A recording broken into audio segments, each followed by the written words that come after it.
Skinner with 1028 Live, praying that I'm on YouTube and Facebook as well as Twitter right now. In my right corner, I have my cell phone, my trusty cell phone, broadcasting on the Tick of Talk live for this show. And I've got a really cool guest. His name is Eric Hecker, and he spent a year in Antarctica and or in the South Pole, same thing. And he's it's one of those shows. That's just so you know, it's one of those kind of shows. No worries. It's a common thing. I get that most of the world sees it that way. Like, oh, Antarctica, South Pole, same thing. Yeah. I get that. I totally get it. But that's what I'm here to do is, I guess, dispel some of the common myths or things in regards to the continent. Excellent. All right, cool. So tell me, if anybody wants to chat, go ahead and do the chat room. It should pop over into the chat overlay. I won't be able to read everything. I'm going to be paying attention to our guest tonight, just so you all know. Do you guys get that over here on the TikTok? Love you guys. You guys like are awesome. So are you, Facebook and YouTube and Twitter. All right. So Eric, what made you have a desire to go spend a year in Antarctica?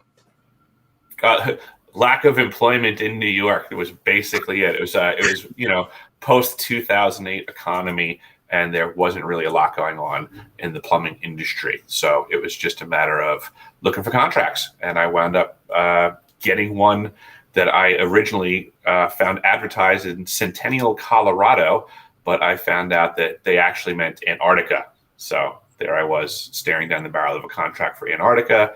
They offered, and I accepted, is basically how I got there. I wasn't looking to go there. Mm-hmm. I mean, it must have paid good. No, actually, it doesn't pay good at all. Yeah, I made probably the least amount of money as a tradesman working on that continent than anywhere else I ever have. The problem is that most people have this crazy desire to go to Antarctica and to go to South Pole. So you'll get a lot of people that are, PhDs that are very disgruntled in the Antarctic program because they're down there swabbing decks because that's what they had to do to get there. And now all these people are, basically willing to work minimum wage just to get there. So it doesn't bode well for the folks that actually have a trade and can work and can do something that's practical down on the ice. Wow. And when was it that you went? I went from the beginning week of November 2010 until a year later, the same week, 2011. I spent 366 days straight on the continent. People talk about culture shock or what's it called? Jet lag. Mm-hmm. What was it like? Half year, sun and darkness. It was. Mentally, it's extremely challenging. They put you through psychological evaluations, a battery of them, to even consider for you to stay the winter. They also gave us psychological training. They wanted us to have the capacity to be able to self-diagnose both ourselves and the people around us. For the winter season, you're there by yourself. All of your resources are limited to what's there, including the people. So we had to get a crash course on a lot of topics. What was the starting point of this question again? I kind of ran off track on it. Well, when you went and what drew you there. Mm-hmm. And then we went into. You went into it was like sensory deprivation, that there was nothing going on there. Yes, absolutely. It was a total culture shock because you're correct. There's nothing there. We don't have television. You don't have internet like you think of. Yeah, there's nothing. There were scheduled satellite passes. Most people don't realize that the satellites that everybody's functioning off of are spinning around the planet equatorially, around our round planet. I'm surprised with Raytheon and all these companies and universities that pay to go down there, and maybe with the UN's help, that you could not at least have some type of inter telecommunication. That's just like someone doing the morning news or something, just to keep everybody. That blows my mind that you just did not. I mean, I can live with TV without TV. I mean, Mhm. um, you had internet though, right? Only when there were satellite passes, and it was limited. The whole entire station, we only had what would be similar to the internet capacity of a residential home For everybody. for everybody, and you'd get thrown off the split second they had science data that had to be, pumped through. Priority. Yeah, so the workers' use of the internet was almost nothing. Yeah, it's whatever you guys can do to keep yourselves occupied. Figure it out. I mean, You one of know, the things we did, we took in the elevated station, we took one of the TV rooms, one of the rec rooms. We basically, kind of took a vote in the facility, and just it got authorized that we turned it into what we called club deep freeze. We made it like there you you go. know it was like a party room, There, and you gotta we have one. had, yeah, there was DJ equipment and lights and speakers and all kinds of stuff, and we everybody took turns like just putting on their own little like decorations and stuff Yeah. like that, and turned it into like club or something, just to Back in the late '90s, like first 2 years of 2000. No, it was before 9/11. Um, I tried to get a job. I was going to be a DJ, Mhm. and just be like an entertainment coordinator. But then I heard stories, I guess like what you're telling us, and I was just like, Six Flags sounds better, Mhm. you know, Mhm. or Disney World, or all the different places I've been. But there's a small part of me that has a desire to just go. Like anybody likes to travel. Sometimes you just want to go there to just say you were there. You know. Mhm. Um, I can follow that. yeah. So let's see. It was just has a couple messages pop up, but everybody's saying hi. Um, so the first year, was it? I mean, you come in during the sun season, right? They don't come Yeah. in the dark season because they Yep. shut down all the flights and everything. Mhm. So you come in, and it's 6 months. That you say that during that 6 months they're training you to psychologically be prepared and cognizant or Wait, say cognizant. that timetable again. I think I don't. No, right before the sun went down for 6 months, you were saying they Okay. were doing psychological training with you so you could It was self-identify. it was before that, before we Oh, you even did went before down. the trips. Okay. Technically, yeah. Technically, it was in Colorado. We were trained before we ever left the United Okay. States in Okay. that capacity, and then we were tested again when I was down at the end of my summer season. But I would say the psychological training ceased in the United States. Okay. Okay, cool. Because when you said it was kind of like quickly we had to learn this, I thought maybe when you got there, like troops, they're like, "All right, guys, this is how it's going to be," and blah blah blah blah blah. But you guys had fun. I mean, you had your party room. That helps. We we That builds. we certainly did have some fun. Even that party room, that rec room, was set up for the elevated station in the winter season. In the Mhm. summer season, I stayed in what was called summer camp, which were Jamesways, which were Korean War tents Hmm. that we stayed in the summertime. And some of those were set up. We had one that was a smoking bar and one that was a non-smoking bar, and they were rec areas. When people were Hmm. off shift, we hung out. Yeah. There was really there was nothing to do at Did, South Pole technically no sports except team drink and stuff. smoke. I What's mean, that? like sports, like hey, like this department against this department, paintball, anything. We played football on Thanksgiving Day. We had a turkey bowl, and it was exhausting. We were not really that acclimated physically yet for that level of exhaustion. So we had taxed ourselves. It was very hard, but we had a round of football, so to say.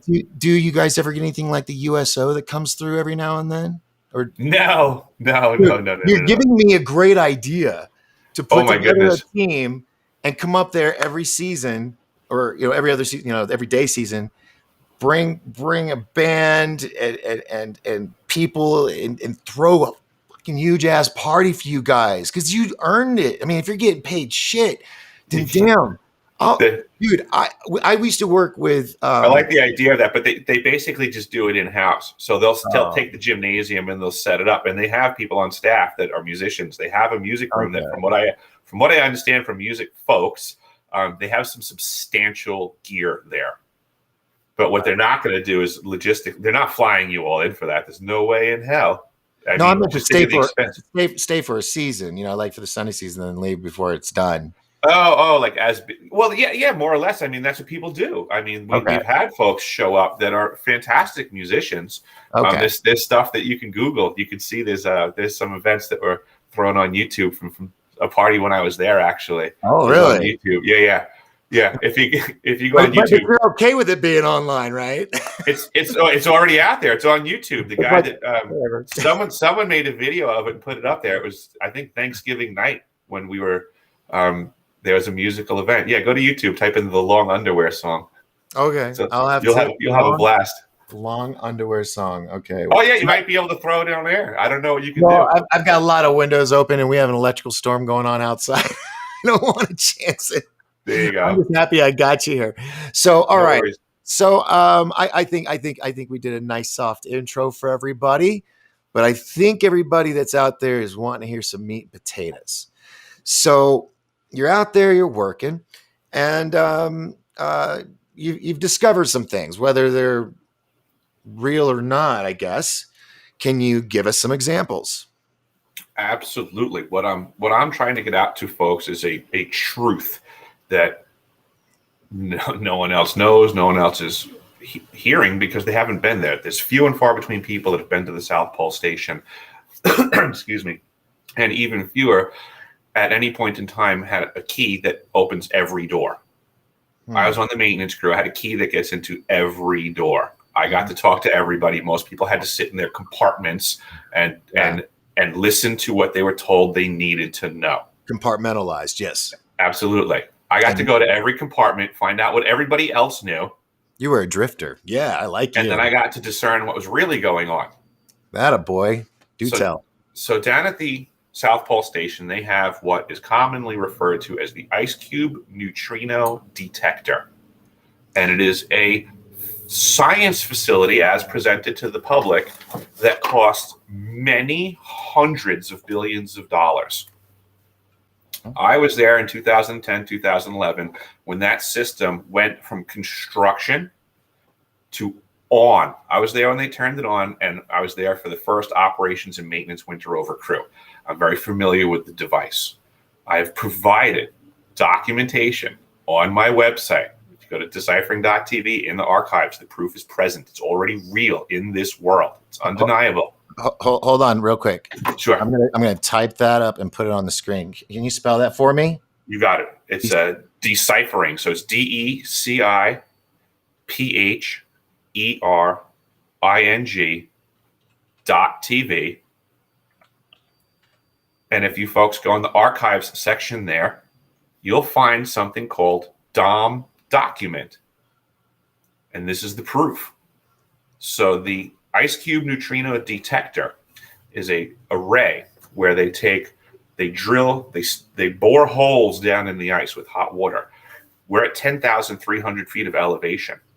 Okay. So that's a 2-mile deep hole that they then drop a cable down with what they call a DOM, which is what's described on the sheet. A DOM is about the size of a basketball and it's connected to this cable, a support cable, and then there's other wires that go and connect back to the facility. What we're being told is that this DOM is used in neutrino detection, that when a neutrino compacts into the nucleus of the ice molecules, the water molecules there at the South Pole, two things occur. One, a muon is ejected. It's a new particle. The neutrino is gone, the muon is created, and a blue flash of light, the Cherenkov light, occurs. And that's what they're looking for with the DOM, it's an optical sensor to see the flash. So now these DOMs in these strings going down vertically, there's many of these strings laid out in a giant hexagon, which, by the way, is sacred geometry. Yeah. And you add the depth to this hexagonal field, and there are 5,160 of these DOMs impregnated in the ice over this huge area. The document states very clearly that the DOMs, in addition to receiving, also have the ability to transmit, each one of them at 2,047 volts. Times that by 5,160 of them, and you have a massive phased array. It's a savage device. It's powerful, it's strong, and it's doing something they never told you. What is it? It's everything. It is directed energy weapons. This is the new age that we are in that people don't want to know. It is we're in the throes of war right now. This is part and parcel mind control. Sorry, folks. Did you happen to notice everybody around you in the last year or so is kind of, out of their mind? Yes. Uniformly across the board, like there was a frequency change? Anyone? Holy shit. That all makes sense. When we're talking about our planet being a giant electrical dynamo, and then you look at it as a giant magnetosphere, Nikola Tesla said there's places on this planet that are better for studying energy than others. Studying and manipulating could be interchanged. So I would say that the North Pole and the South Pole of our giant magnet are very important energy nodes. And anything that you're doing at that node to manipulate it is going to have an exponential effect. Okay. It's just science. Everybody keeps saying you can't argue science. No. How about that? How about that science? And I know this has been going on, but I didn't know that there was something of that mass size. And then, you're talking about how like a year ago, everybody, many people lost their freaking mind. And you're like, me and these people, we understood each other before. And now it's like this huge clash. I mean, I've lost so many people as friends just because of bullshit. Yep. And I'm like, what if the feeling of division was applied by frequency? Yeah. What if the feeling of apathy could be applied by frequency? But they were studying all that. I mean, they've already proved that all these technologies actually, they totally do exist. They've been studying this stuff since the 60s and the 70s. People can go to the CIA's website right now through the Freedom of Information, and they can look at the programs that the research and development has gone into to prove that this stuff actually works. Yeah, DARPA, all them. Every bit of it works. It's already been used in the battlefield against our enemies, functionally. Okay, well then Eric, I have this question for you. I mean, it makes a lot of sense. And I kind of wish I could get a team of Wolverines and we go take down the main tower, projecting all this stuff and bring everybody back to normal. What is it that you think that separates them, the people that have lost their minds, or they're just not the same people, versus us that have stayed true and have a grasp of what's going on? What do you think it is that separates us? Effort. That allows this machine, when you turn it on, that they're the ones chosen, is what I'm trying to say. I'm sorry. Effort. It's a know thyself thing. This is, we're getting into ancient wisdoms and things like that. The technology that they're using on us now is a bastardization of ancient techniques. So there's folks that are in the know, which is of thyself, that are going to be less impacted by the technology because their technique of self-ownership is better. They don't necessarily believe everything they're told. They might look into things deeper. They just have more clarity of mind. This is, I don't want to put the fear of God in people when it comes to these machines and technologies and AI and all of this stuff. It can be conquered. I mean, they're manipulating. They're not controlling. When I say the word mind control, that's a faux pas, I guess. It's really mind manipulation because there isn't truly control. It is manipulation, and It's like, manipulation, and you know. it's been used So by, the weaker minded folks will be more susceptible. yeah, and it's been around forever. I mean, all the way back to the Aztec pyramids and probably beyond that. Mm-hmm. Population control, eugenics, Mm-hmm. do what we say or the gods will be angry, and the people just keep uprising, and then the sun just is eaten by the god, Exactly. and then And they're I'm back sure in that control. even in those time periods, I'm sure Yeah. there's plenty of people at the harvest festival that were like, "Oh yes, all praise the harvest god," and there's also plenty of people like, "This is ridiculous, but whatever. Let's just Yeah. we're here for harvest." Yeah. Yeehaw. No, it's crazy. So there's, and it's called a what array? The ice cube neutrino detector. And why is it called? Because it's detecting these. Now, when you say they're compressed, it's because of the ice is so intense, it's pressing the neutrons and the others into each other to create these particles. No, no, no, no. Neutrinos are almost infinitesimally small, and they're moving pretty well. I'll give you the speech that I was given at the time. They're moving at close or beyond the speed of light. We don't know, and we're looking was basically the spiel. But in reality, there's like trillions of neutrinos passing through us right now. They're just that small. They're like a little cosmic particle. But the reality is they're so small, they pass in between the electron shell and the nucleus of an atom. They still don't even hit at an atomic level. But on the few and far between occasions that they do hit the nucleus of something, this interaction occurs. Mm-hmm. Apparently, the dynamic of the ice and such allows for it to be a very controlled environment. And I guess the ice density and clarity is what they're looking for because they can get both the impact on the nucleus and the ability to have the light flash be detected because of the clarity of the ice. Okay. And I know you went over this once, but it was so quick and it's so new to me. I'm just kind of making sure Go for it. the audience are grasping it.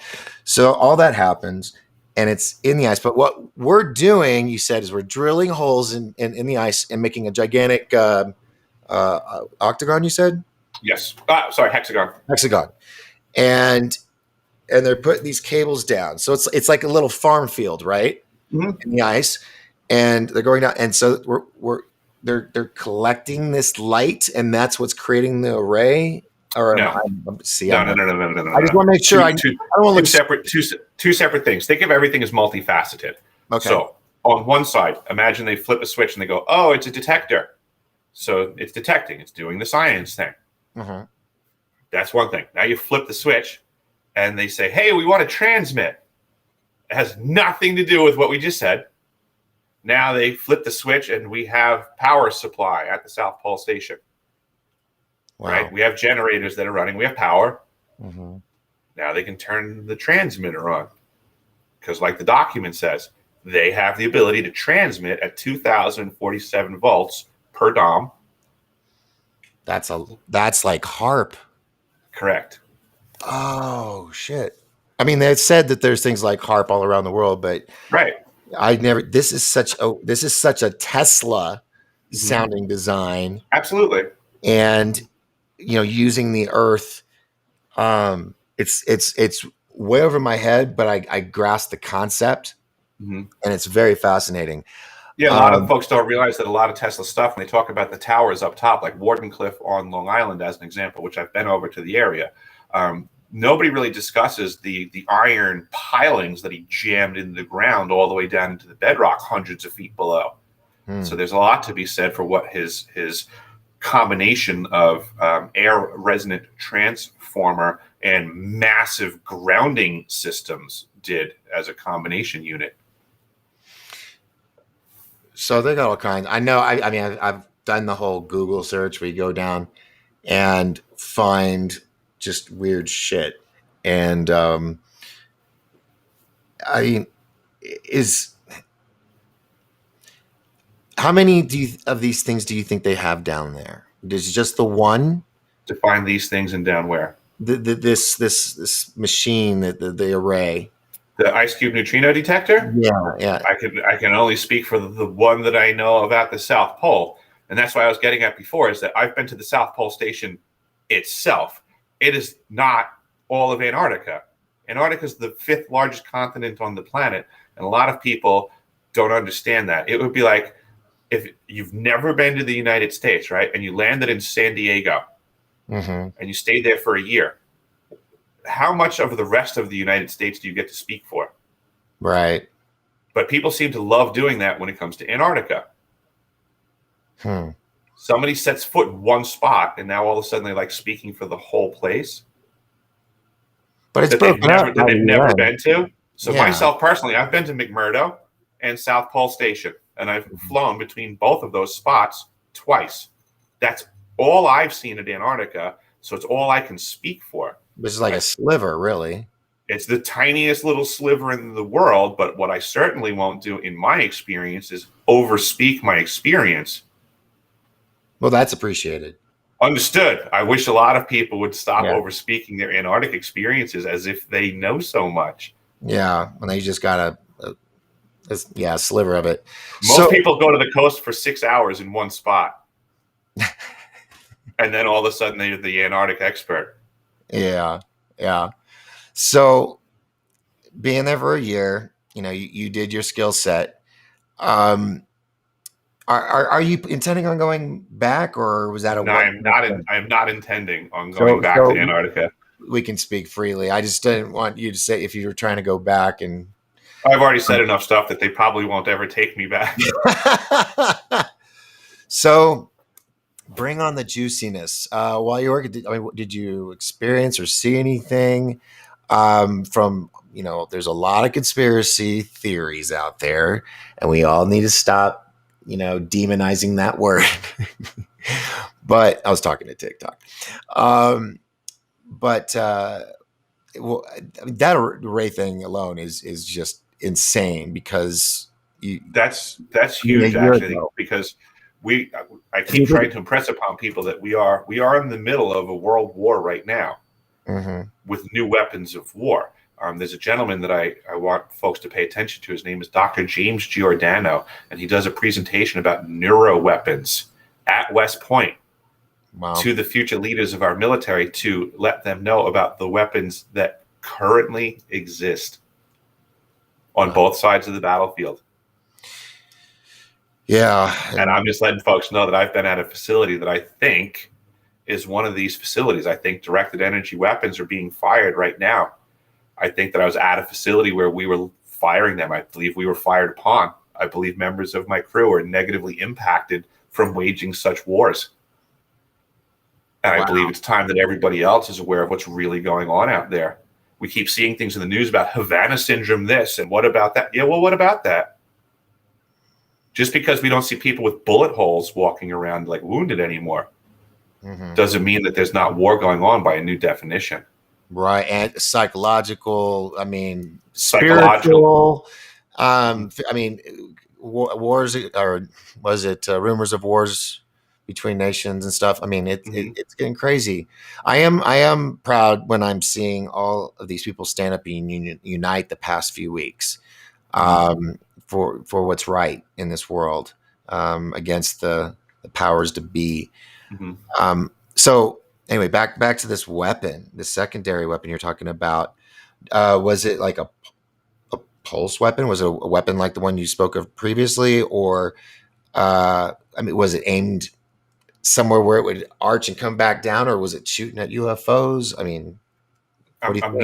not 100% sure. This is the work that I'm looking into, and Hmm. this is what I'm trying to express to folks is that at this stage of the game, I'm an adherent to Occam's razor, the official way.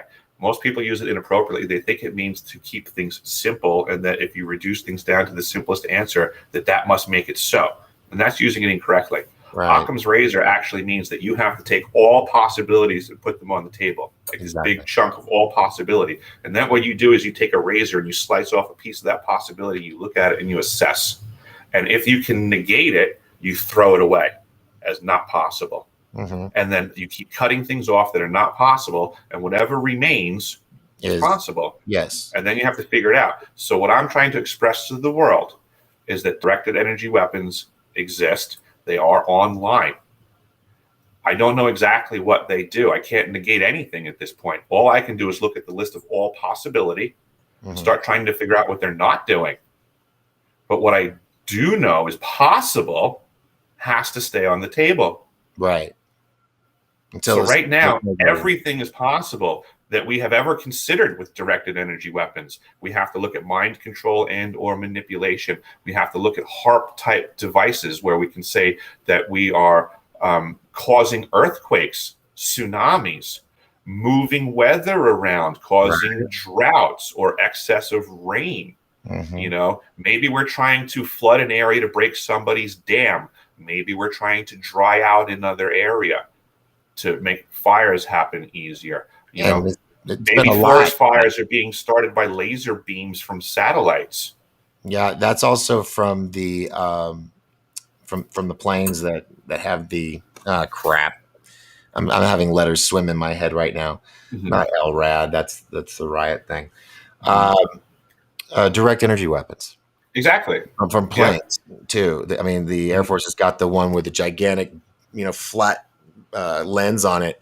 Reminds me of the movie Real Genius, where they Yep. had to make the perfect lens, and then they find out they were using it for the military. And that shit's really scary. The Yeah. fact that Every they can every bit of this stuff fly. they can use, and we don't know it's happening. Yeah, I mean, they say that the fires were being started by these dudes, direct energy weapons. I mean, in the movie, what was this? The movie I just mentioned it. What was the movie I just mentioned? I don't remember. I didn't catch it for Yeah. sure. Not Weird Science. Uh, the one with Val Kilmer. Anyway, um, the movie starts with a military presentation video of a plane, or was it a plane? Yeah, a plane flying over, turning on its beam, and you see this cartel dude sitting at his pool having a drink, and then he just like spontaneously human combusts. You know, Yeah. and that was This in I think in the 80s, early 90s.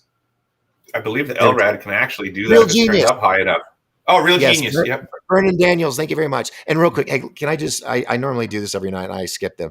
I want to say hello to the people. I don't know about TikTok. That's got a lot of people. Love you, TikTok.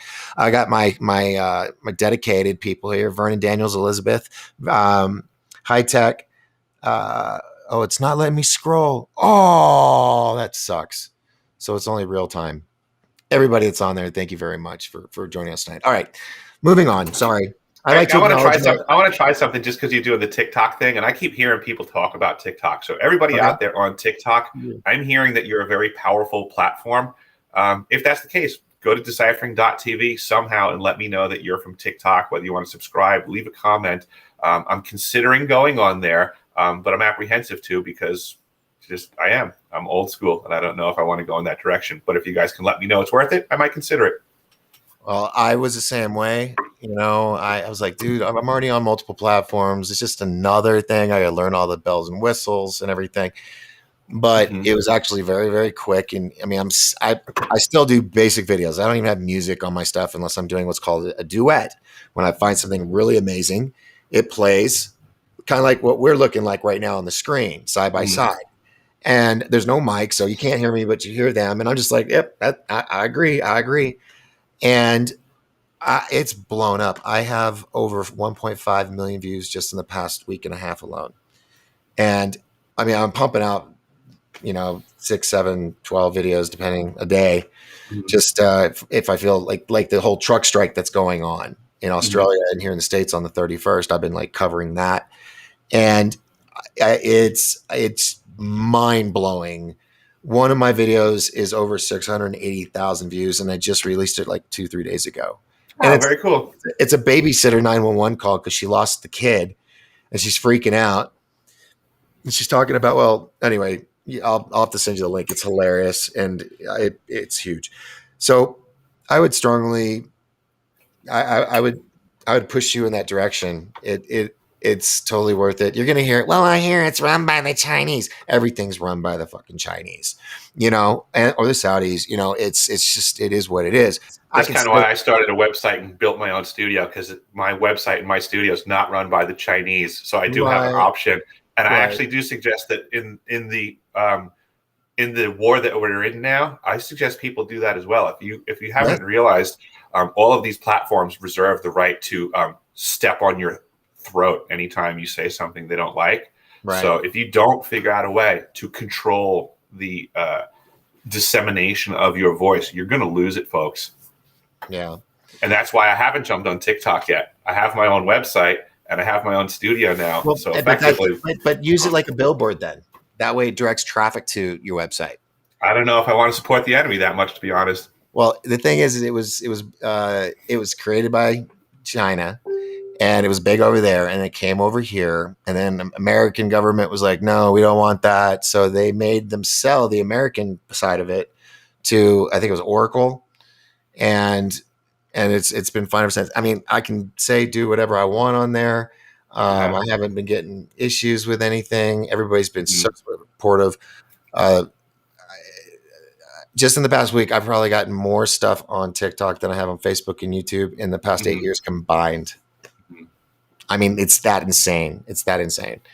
But anyway, see TikTok. There's a shout out. All right. So back to the stuff. Did you guys ever have any, like, during the winter? Did you have any weird freakouts like the thing? you know, like you were worried that something was like. I mean, did you have bears? I No, no, mean, no, no, no. or seals that would come up and say, "Pet me." We're 950 miles from the coast. Oh, okay. There's nothing alive. Wow. There's nothing. There's nothing. There's absolutely. It's just flat and nothing as far as the eye can How see. how do you psychologically get your head set with that? I mean, I'm in the mountains. I got to Mhm. have texture and scenery and green and great sunsets. I mean, I'm sure there's some cool sunsets and sunrises there, but just seeing nothing. I mean, I mean, when you're outside, I was pretty well preoccupied with the task at hand. I mean, it was like in the wintertime. In the wintertime it was actually beautiful. The sky was beautiful when you could see, when it was clear. mhm. But on a low visibility day, when you can't, stay preoccupied with looking at the sky, you're pretty much trying to survive. I mean, your thoughts aren't on, I wish there were beautiful mountains to look at. Your thoughts are, I need to maintain my bearings. I need to figure out how to get to that building that's 3/4 of a mile away, and I can't see 6 feet in front of me in any direction. Damn. What I was doing was I was trying to. I would be rewriting my emergency distress call in my head as Wow. I was walking from one building to another. This was part of what we were trained for. If I had to call for help, right? If something went wrong, if I got injured, whatever, there's a list of things that can go wrong when you're out on the ice by yourself. Any of those things go wrong and I have to call for help, I'm my first savior, because they're going to say, Right. where are you? How Yeah. far away? What door did you exit? What direction were you going? How long were you walking in that direction? How far off from your course do you think you might have veered? So all of these things, if I wound up passing a building or something, I would make a note. I'd say, okay, the last thing that I passed was on my left, and that was 3 minutes ago, and now I'm over here, and I was just always reworking my emergency call in my head. Wow. And did you guys not have cable lines from building to building for, like, when it was really blizzardy? Or No, blizzardy, that's a bad word. Wow. no, we did. No, we did not. And the reason was the heavy equipment would just run into it all the time. Oh, yeah. It would cause obstacles for the heavy equipment that had to be in all of those areas. I assure you that Raytheon Polar Services was more concerned about their equipment than the human beings. Yeah. The Well, it's snow, Raytheon. yeah, all of the equipment was rated to minus 50 degrees as we were using it. So when it got colder than minus 50 degrees, if I needed to get a whole bunch of gear 3/4 of a mile away to another building, and I tried to get a snow machine issued to me, they would say, no, you can't take the snow machine. It's bad for the snow machine. So I would then have to take an Akio sled and manhaul stuff. It's okay for me to be out at -80 and drag it Wow. over the ice, but don't hurt the snow machines. Wow. Wow. Mm-hmm. Big government or contractors, I mean, they're just Oh wow. So what was it that made you go never going back? Because you said you're not going back. I mean, you didn't say never, but you said you're probably not going to go back. Well, then I'll phrase the more truth to it. I had no intentions or desire to go to the South Pole Station. I have no intentions or desire to go back. If I had to, like the first time, I would. I can do things like that. That's kind of why I made it through the first time. I have the ability to do things that are hard, just because sometimes you have to do that. Yeah. You just got to get shit done. That's pretty much the job at South Pole. It's a hard job. It's more or less boring and mundane, but then it's broken up by moments of sheer terror, is how we would normally explain it. More often than not, things are, boring and mundane. You're going through a checklist. Is this fan still working okay? Check. Is this air handler still working okay? Check. Are all of these sinks working correctly? Check. And then whoop, whoop, whoop. Then all of a sudden alarms start going off and it says that there's fire detected in such and such, or the primary water system has now collapsed. So then all of a sudden you have to go into action and figure things out. Well, we had our primary water system fail one time, and that caused me to have to spend 23 hours straight in -90-degree temperatures getting it back up and running. Holy shit. That's South Pole Station. That's what's going on. Just trying to wrap your head around -90 and being able to be in that environment. Mm-hmm. We almost lost our primary water system, right at the front end of the winter season. Mm-hmm. And, that was a big deal. We had to get that up and running, and there's no time for pause. You just keep going until it's fixed. Did you ever have encounters with military coming out there or the khaki guys? The military ran the flight operations entirely. Okay. So they were all over the place. And can I ask you some questions? Yeah, absolutely. Go for it. I mean, I don't know what all you wanted to mention, but fire away. If I can't, I don't. No one's really asked me a question I can't answer. Okay, well, these are kind of little obvious ones, like the whole issue. Like you said, you were on a sliver area in comparison with the whole rest of the continent. Mm-hmm. But did you guys ever hear about the issue? I'm going to talk about a couple stories. Mm-hmm. One was when Buzz Aldrin came down. And can you not hear me? Did I go out? I can hear you. I apologize. There was noise outside. I was just trying to see what it was. I was like, I was moving away from my mic, and so I hear you loud and clear. Okay. So, have you heard the story about Buzz Aldrin going to Antarctica and he went to the pyramid and he says, I've seen hell. He did it on his, I think his Twitter. Went to the pyramid. That I didn't hear anything. What do you mean a pyramid? There's like the pyramids that they found in Antarctica.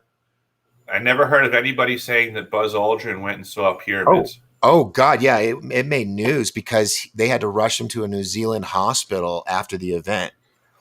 He went to the South Pole Station and he got rushed to a hospital. Where did you get pyramids involved in the story? Well, that's the story. That's someone speculating. Well, it's from supposedly his Twitter. He says he said that. Yeah, and then it was deleted. After, but a lot of people saved it before it was deleted. Okay, I hadn't heard that part. If he said it, then that's not. That's why I'm asking you. I hadn't heard that part. And then also this one, I had heard from folks I know in the program that he was at Pole when they were there and stuff like that. So that's very interesting to me because I know he was at Pole. Mm-hmm. I know the logistics. So if they're saying, I'm actually intrigued by hearing this because if they're saying he went to Pole and he's saying that he saw the pyramids, And he Well, said, then that puts the pyramids at fault. and he said, I saw hell, or we're all going to hell, or something like that. That's And that's then he was, interesting too, because we did used to say at South Pole Station regularly. We hmm, would say it's not quite hell, but we can see it from here. hmm. We said that all the time. Well, maybe he was quoting what one of the locals, the Maybe local he was saying. trying to That quote that that. that would make sense. That's Very something to possible. put We on the said that table. all the time. Okay. Okay. Well, cool. That's something to consider. The other one, there's actually a couple documentaries online about Mhm. this, about a film crew that came out there a while back and they disappeared. Mhm. And supposedly the SEALs came in, searched for them, and they found a tape, and they saw it at the not Nuremberg station, um, Newmeyer. or Nuremberg. Newmeyer is a Yeah, station. yeah, because that's I did a story on them because that's where I was telling you about all those red towers Mhm. that supposedly were 60 feet, but it was just the shadows. They had little tracks, like truck tracks, and I followed Mhm. them for miles, and then it got to the base. Was your facility like that? One of those big containers that kind of hovers above the ice, and then you dig underneath, and that's where you store your vehicles. More or less, yeah. The elevated station is that Yeah, elevated literally. It's an station. elevated station is what we call it. And then Okay, they have what they call the LO arch, um, which is the logistics arch. And yes, it goes down into the ice, and we park vehicles in it, and they're cool. connected underneath by tunnel systems.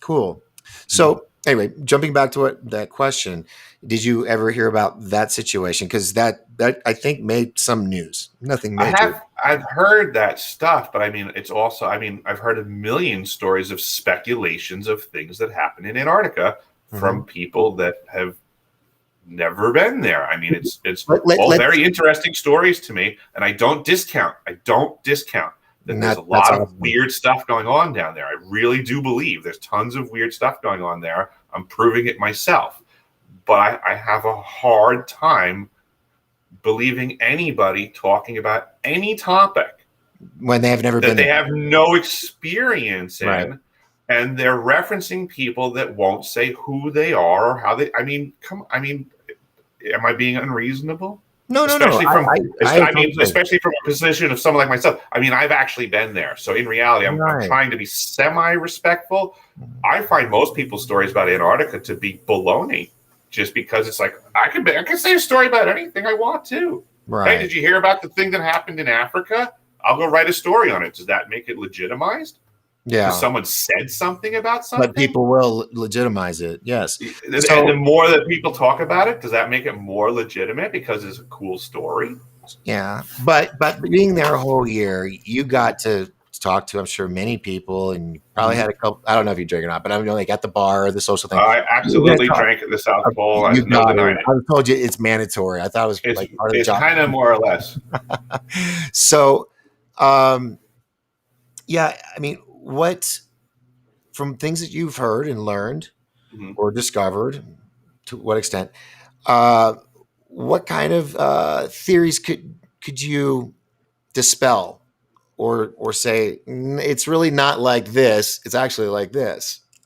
One of the things that I can dispel is that it's really not off limits like everybody's being told. Really? It's misinformation. This is what I'm trying to get at, is that Oh what yeah. everybody's being told misinformation about Antarctica. I don't know where they're getting these stories from. How come you can't go there? What's the issue? What's the holdup? Well, Everybody's saying you can't go there, but these are all people that have never been there. well then I've been there, and I'm telling you, people go there all the time, and they're called rich people. yeah, So and it's not well, off that's what I was limits gonna, to that was people. It's off limits to poor people, folks. yeah. Guess what? It's a rich people's paradise and playground, and you're Mhm. not allowed to go because you're poor. And this is how the world works. Yeah. You believe what the rich people tell you. So That's what's going on 99% of the time, is we are watching the propaganda of the rich, and we suffer it. I like you, Eric. I really like you. Mhm. You're Yeah, I don't care what's coming out of your television, your mass media. It's called rich people propaganda. And that's what the rich people want you to believe. They're the minority. They yeah. hate you. They hate us. They want us to hate each other, and they want us to ignore them. Well, okay. Now, this was my next question I wanted to ask you, while you're down there, if you heard or learned anything of these events, because these were actually covered in mainstream media. Mhm. But there was this point, and it was around the time that Buzz, had his supposed experience with the Mhm. pyramids. All of these huge religious leaders, like the Orthodox Catholic leader of Russia and all that, he was sent by Putin to go down there and bless something. And then you had, it wasn't Biden, was it? It was the vice Um, president? Or it I'm was not sure. I think the not a king of Norway was down there at one point. bunch Some of my friends of told me. leaders. And Yeah, it was very weird.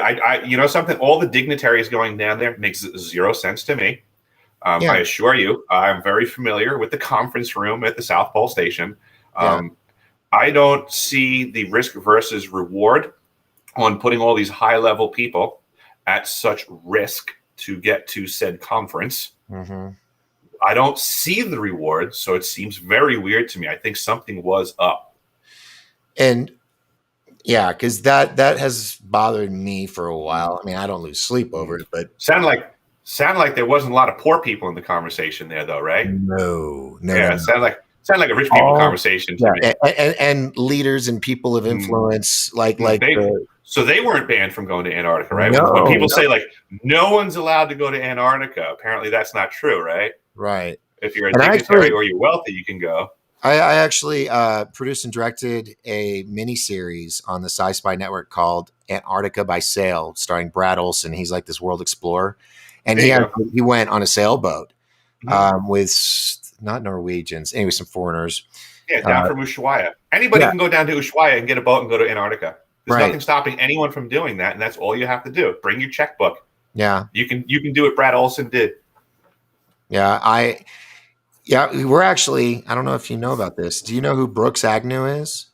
I know. Yes, I know. I know of the person. Actually, I Yeah. don't want to speak like I know this person. Oh, I can say I mean, he and Brad, they're all dear friends, and I'm going to have you come to Disclosure Con next year to Sure. speak. I'm already booked up this October, but next one, I definitely want to have Mhm. you on stage. Um, but Brooks, he's just brilliant and just the kindest, most gentlest human being I know, one of many. And he is leading with Brad Olson the North Pole Inner Earth expedition, and we're taking a Russian nuclear. North Pole. Yeah, North Pole. North Pole Inner Earth Expedition. Yeah, Okay. and You they guys coming run. up through Alaska? No, we're coming up from Russia. Okay. We're flying into St. Petersburg, going to Moscow, something else. Ooh, that sounds nice. Well, this was all planned before the event happened, Uh-huh, uh-huh. and so it's been pushed back. Before the most recent rich people propaganda. Yeah, right. And so, 120 scientists and researchers from universities are going to be on board, but he asked me to document it all. Nice. And I used to work on cruise ships, so I've been through some rough stuff. Not probably as rough as up there, but it's like a gigantic city on a concrete hull. Mhm. It's new, so that's good. Um, but it's also kind of scary because, like you said, when you go, there's no cavalry coming, Mhm. And I told him, I said, because there's going to be all these groups. And he's like, how are you going to cover all these groups? I said, we're giving them all little DJI Osmo cameras that clip in and they get a Mhm. memory card. They go do their stuff. I'll be back in my room where I'm editing. um, but yeah, it's kind of like my desire to want to go to Antarctica. I don't know. Who else do I know gets to do that? Well, other than you. But Let me know if you need any some cold weather guides for your expedition. well, I'm going to hook you up with. You're going to be friends with Brooks Agnew. I'm going to make it happen. Oh, no problem. He's actually at Camp Disclosure today with Laura Eisenhower and Mike Barrett, all these people. Yeah, I got to bring you into the fold with my team of people Cool. because Yeah, I love talking to folks about Antarctica and just I mean I get that people have their perspectives. What I'm trying to do is let people know a different perspective. There's not a lot of folks that have spent a year at the South Pole Station, and Right. even fewer discussing what they saw, and even fewer had this perspective that I saw because I had the key. Mm-hmm. I mean, that matters. Well, I don't know if you were realizing, but I'm going to ask this question. Go for it. With probably the best view of the night sky on the planet, Mm-hmm. did you ever see anything out of sight? Yeah. You mean like a UFO? You said it. Yes, Yeah, yes, yeah. yes. Oh, good. Absolutely. I mean, we love to hear some of those. I absolutely did. Okay. I was walking back from what we call the dark sector, the dark sector laboratory, DSL, the 10-meter, the South Pole Telescope, SPT. It's an area, they call it dark sector. It means radio silence, radio darkness. We're not supposed to transmit on our LMRs, our handhelds, when we're in that area. So I can hear communications, but I don't talk unless it's an emergency. Then I can transmit and give my little distress call. But I was walking back from the dark sector and headed towards the elevated station, and the wind was blowing the snow a bit so that I couldn't see that well on the low end, from basically like from your forehead down, oftentimes under a light wind. The snow in Antarctica doesn't fall, like it doesn't precipitate. It's not snowing. It's actually 0% humidity in Antarctica. So the ice just moves across the ground when it's windy. So it was blowing that day, and I was getting, wind from my left, which was grid north, the front end of the facility, to my right, the rear of the facility. I was trying to raise my view just to kind of look up over the blowing snow to see if I can get a glimpse of the red light by the exit door of the elevated station, which would give me an indicator of how far I had to walk still. Yeah. And I was trying to look and do this when all of a sudden up in the sky was this giant flaming ball moving from grid north over the elevated station. I mean, from the left horizon line. There was a trail coming from the left when I already started catching it. It was moving at a rate of speed that I can't even begin to say it was going faster than anything I could possibly imagine could move, is all I could say. It was the fastest freaking thing I've ever seen in my life, because it went from, imagine I'm at 10,300 feet of actual elevation, and there's nothing. There's nothing. So from horizon line to horizon line, I can't even begin to tell you how far that is. But this thing shot across that distance in what seemed like a second or two. It just phew, straight across the sky. But not a missile or anything like that. No, it was round. It was completely round. I saw this thing when it was going over the station. Like I could see the flames billowing around the ball. Like plasma or fire? Something. What's the difference? Plasma is fire. Yeah, that's true. I'm just, but I see what you're saying. It looked like fire color wise, so like reds and oranges. But you're right. Technically, it could have been plasma, but now it depends on what's in the plasma that makes the color. Right. I can only tell you what I'm seeing. I'm just seeing this giant ball. It looks like it's a flame, and it's moving at a rate of speed that is beyond my understanding. It's leaving a big, huge trail behind it. But what it certainly did was maintain its elevation pin straight. And to me, that was controlled flight. It was not something coming from up going down. It went from horizon to horizon, completely even, straight, controlled. Well, that leads to my other questions. What did I do with my... There it is. With that, how many sightings do you think you had?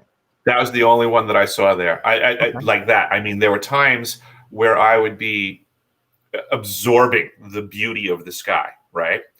At great distance up in the sky, I would see things moving that could have been, I was told they were iridium satellites, but I've also been told now that the iridium satellites definitively would only travel from one direction to another from my perspective there. And that if they weren't going in that direction, then they were not iridium satellites, but I still have to do some work to find out what that orientation is. Wow. Okay. So next conspiracy question. With that, do you? What are your thoughts on? And I'll get to the big one next. But what are your thoughts on a possible opening in the North and South Pole? I'm open to all possibility Yeah. exists always. Did anybody ever like mention it or joke about it? We joked about everything under the sun. I mean, You had to. we had a sense of humor for sure. We joked oftentimes about, like that the Nazis were still hiding down in Antarctica, and that In that Van we lost World War Swabland or II. something? Yeah, all Van that because Swabland? I mean, I'm not kidding. We had we had a lot of Germans at the South Pole Station speaking German all the time to each other. Hmm. So my crew and I would always be joking around and say things like, "Well, at least it's nice that they don't wear their uniforms anymore."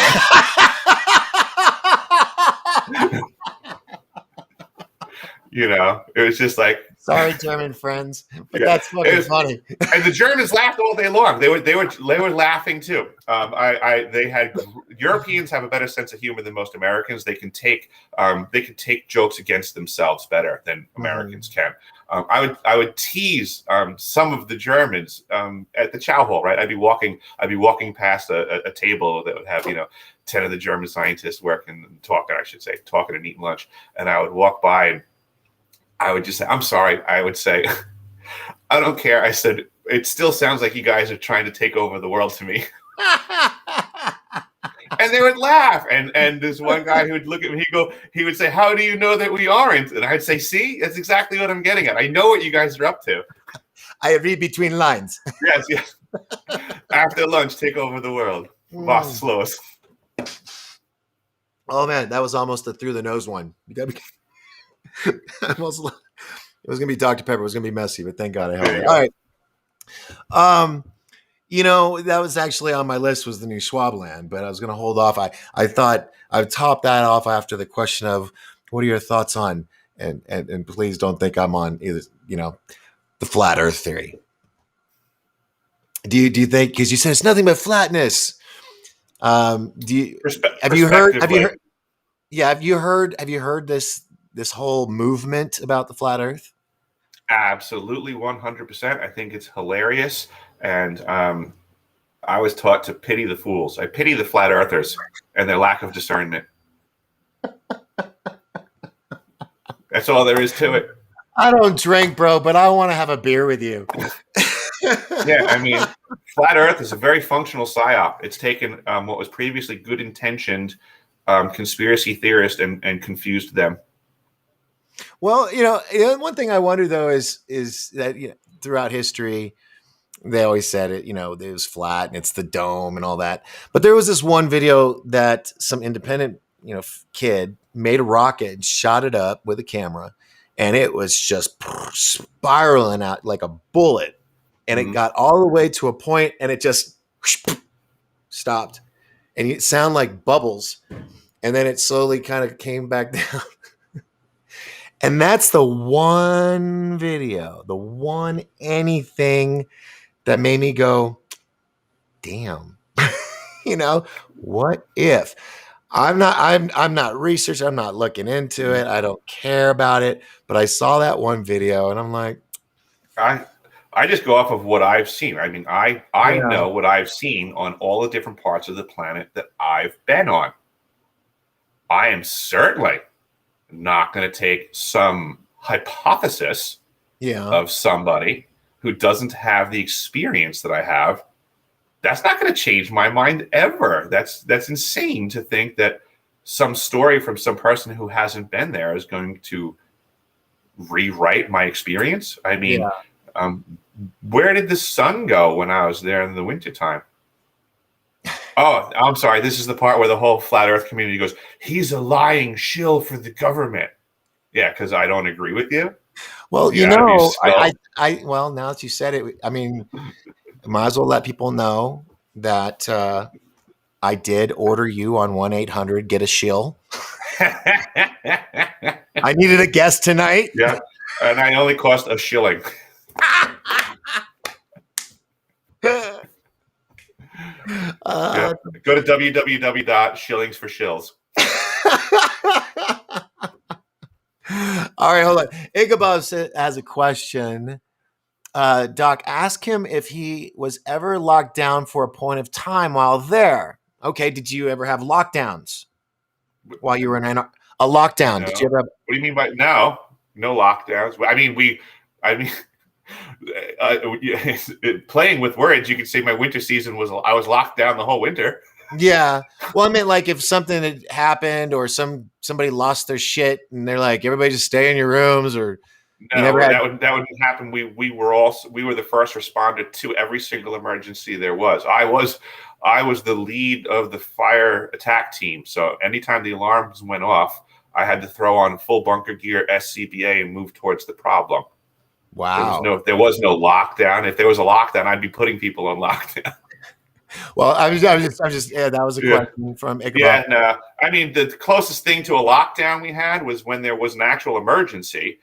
Team One, was our first responders, would put up a safety perimeter, and the only thing that did was make sure that the people that were moving towards the problem were properly geared up. We weren't really keeping anybody out of anything. Okay. The other thing is ask him about Sandwich Islands or Georgia Island proper and why they're not allowed to do their research with the Draco ship on the ice pack. That seems out of my league to answer. I mean, I know of those islands existing. I don't know what work they're talking about, and it's presupposing that I agree with everything that was just said.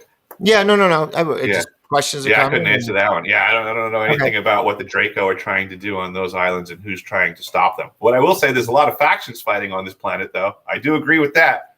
Yeah. You know, do you said you had a lot of military there. Was there ever any kind of military events that were weird that happened while you were there? Or was it just business as usual It every? seemed to be business as usual for the military, just doing flight ops and logistics and stuff like that. Wow. Okay. Mhm. Um, let's see. I knocked that question out already. Um, let's see. Anybody else have any other questions? Unfortunately, I can't scroll down to see who wrote Ooh, earlier. I apologize, but I guess that's Studio Pro. Uh, living and learning. yeah, right. Um, okay, so I got rid of that so people could read that. Yeah, there was a lot of people that were writing, and I can't get to it. I have too many screens open. TikTok. Thinking of UFOs now. TikTok. Hope you're enjoying this. I'm sorry you're getting the small screen, but Can it's you get live. questions from TikTok? I can scroll through that. Yeah, let's see. Maybe get Oh something my over god, there. so many. Let's see.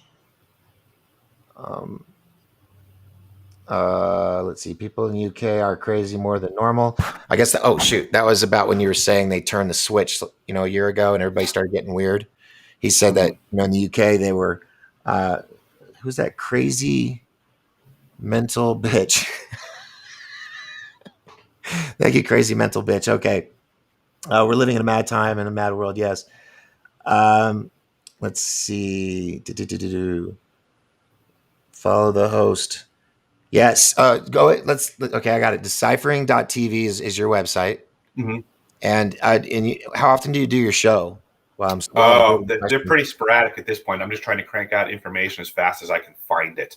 I put out information on the website that I think is unfriendly to most other platforms. So you'll find the most unfiltered, unedited truth at deciphering.tv. But I do also put stuff on YouTube at Deciphering My Experience. Fantastic. Okay. Um, okay. Timothy Foley had asked a question. Then I'm going to go back over here to Crazy Mental Bitch. Let me do that. Get that out of the way. She goes, "Did you ever have to save anybody?" Oh, yeah, regularly. There was incidents would occur. That was part of what we were training for. How do I put it? There were medical issues. There were emergencies. There were fires. There were things that went down. There were legitimate responses and stuff like that. There were um,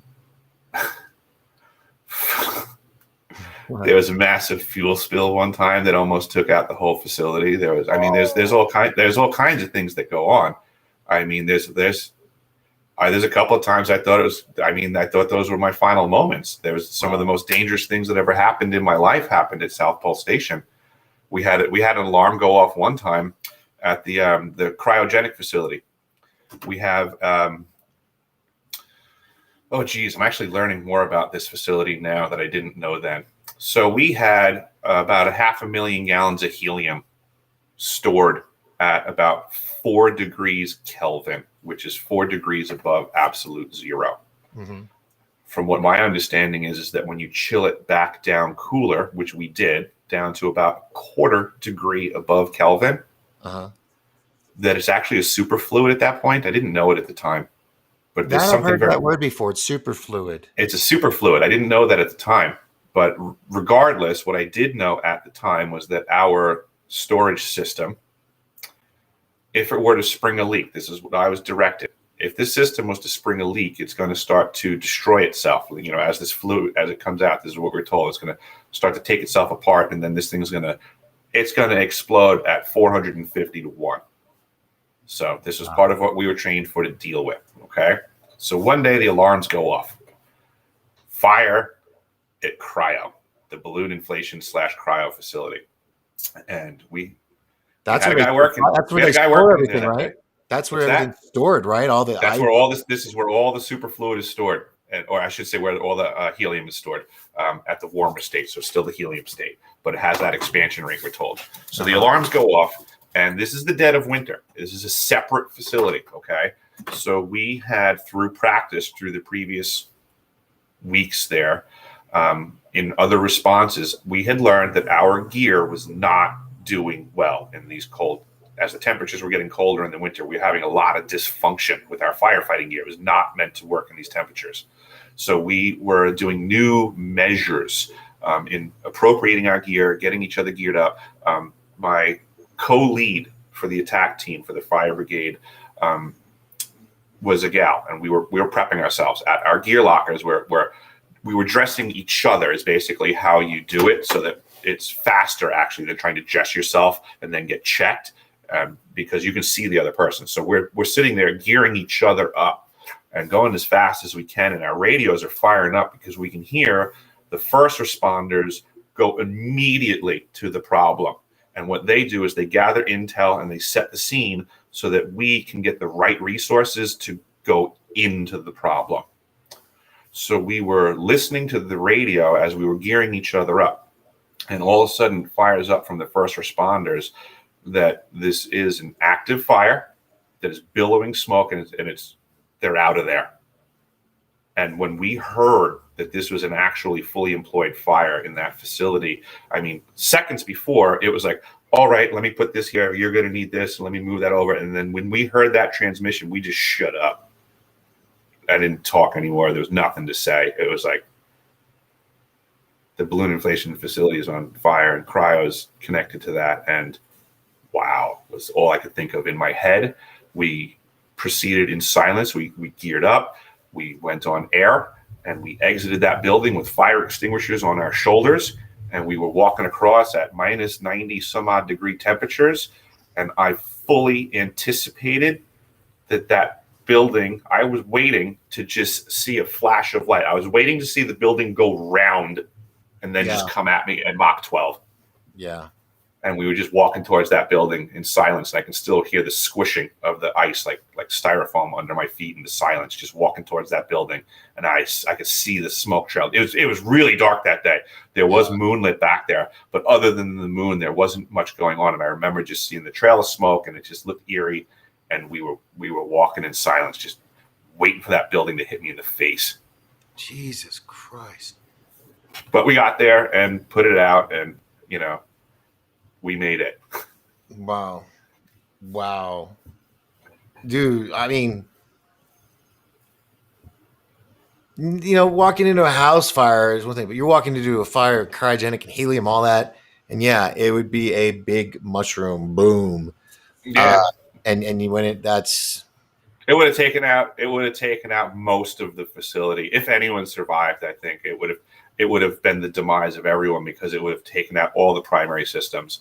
And I don't know that anybody would have made it after that. Well, that's a movie to me because I'm in the business. So when I Oh, hear man. these stories, Oh, that's it's action film in my head. oh, geez. Well, we could talk about more stories then. There's I guess the terror moments you'd probably be more interested in because they happened. Yeah, I mean, Mm-hmm. stories from the South or something like, or from, I don't know, from Mm-hmm. South Pole. Uh,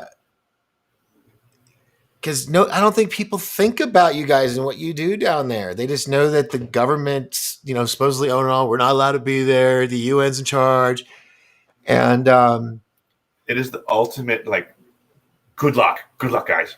Like, I mean, it's just like, it's like, here you go, butt kick off the boat of the ship.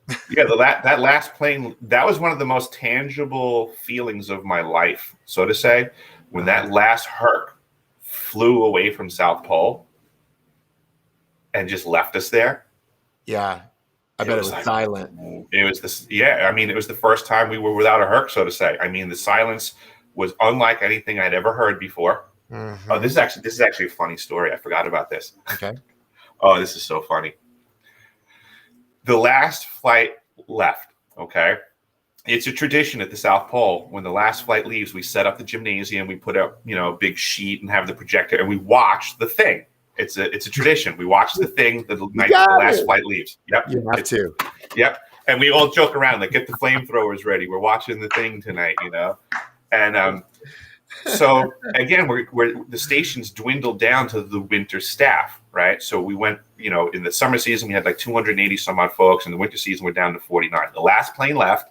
And everybody's, waving, plane leaves, it dips its wing. We all start, scurrying into different doors, going back to our stations or whatever was what I'm thinking in my head. I go inside, I go to one of the mechanical rooms or whatever, grab my tools and my tick book, and I start, going through the mundane, benign task, checking things off, look at this, blah, blah, blah. All of a sudden, I start walking around, and I'm like, I don't see anybody. And I start going through the hallways. I'm like, I don't see anybody. Start going to the cafeteria. I'm not finding anybody anywhere. Terrifying. I'm like, hold on a second. Did I hear something wrong about last flight out? Like, what is going on right now? I'm like, where is everybody? I was getting extremely nervous. I was looking for folks, couldn't find anybody. And long story short, I was apparently the only person that didn't get the memo that was like, oh, when the last flight leaves, take the afternoon off, go back to your room and set it up for the winter season. Take some time, whatever you need to do. So I didn't realize, I had no idea everybody had just gone back to their rooms. Mm-hmm. The station was more or less evacuated, and I was just having a heart attack because I was like, oh, no, you're like the only one here. You're like Matt Damon in The Martian. I got to science the shit out of this. Yeah. I totally thought I screwed up. I'm like, wait, last flight. No, we're supposed to be here. We're still supposed to be here. Like, what's going on? And I know I saw people that weren't on the plane, damn it. Like, where is everybody? Oh, my gosh. That would freak me out. Mm-hmm. But I think a part of me would be like Macaulay Culkin going, I got the place to myself. Oof, I don't know about that. Well, put it this way. I wouldn't have made it. With the amount of things that broke that took two people to fix, I wouldn't have made it by myself. Oh, man. Well, how many people get to stay during the winter season or the night season, whatever? My season was 49 folks, but it fluctuates depending on the labor demands for that season, so to say. Yeah. Wow. Did you ever get frostbite? Sometimes. Yep, on my face a couple of times where I had messed up my gear, putting it on. I would wear, there was sometimes I had like 14 to 20 pieces of headgear on, depending on what was going on. So I would, I'd go to a building, I would take all of that stuff off and then, do my rounds, check out what's going on. And then I'd have to gear up to go back to the next building. So on one particular day, I was walking back. I was done checking all of the buildings in the dark sector, and I was doing my long walk back to the elevated station. It was a particularly stormy day. I had gotten maybe, I'd say, I was assessing that I was close to halfway back, at which point it felt like something on my face. It felt like someone was shooting me with a sandblaster. I mean, the wind was coming and it was cold and it was hurting, and I was trying to readjust this stuff, and I wasn't getting it. Something was wrong, and I'm out. It's too late. I'm not figuring this out. I need to just hustle up or whatever. And so, in my infinite wisdom, I was like, you know what? I'm gonna blow warm air up in that direction. Have all this stuff on. So I'm gonna blow the warm air in that direction, and that'll help. Because I'm so smart, right? So I keep walking and doing that, and after a short period of time, I'm like, hey, you know what? I don't feel the pain on my cheek anymore. It must be working. It must be working. Let me keep doing that. So I keep walking.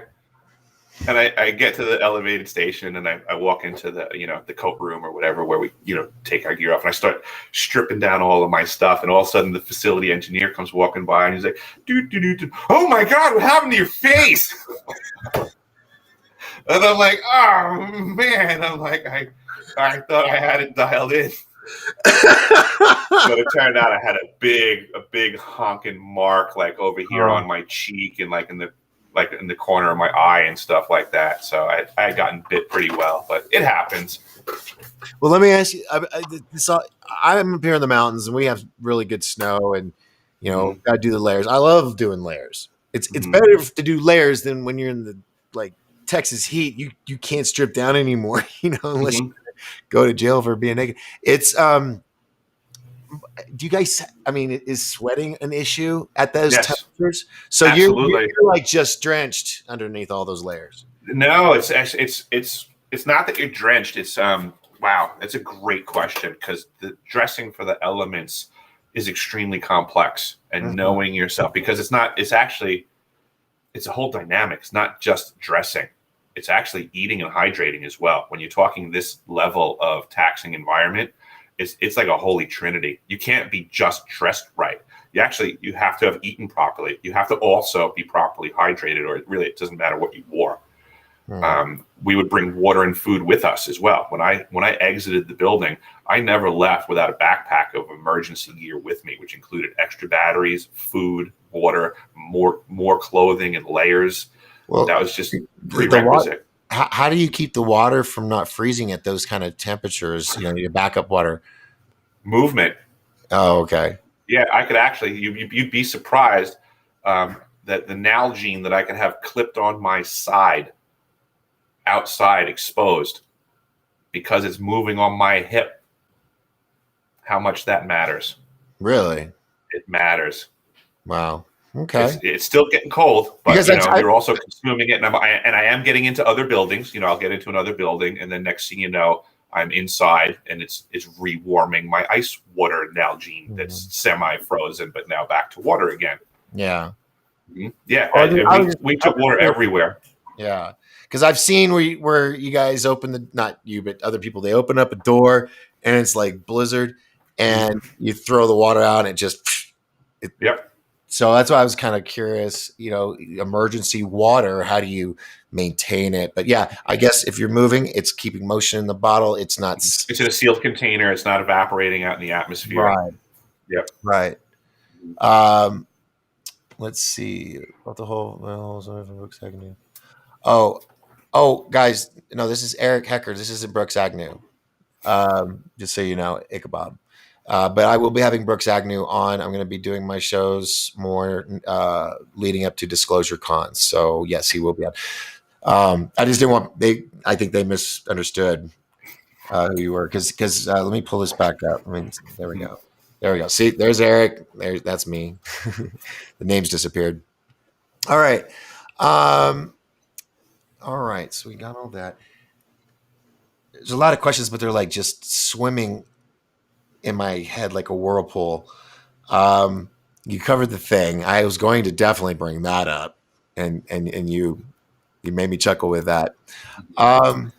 We actually watched The Thing, and there's also a Simpsons episode called The Shining, which is a spoof on The Shining. Yes, the Halloween So, special. so we watched both of those when the last flight went out.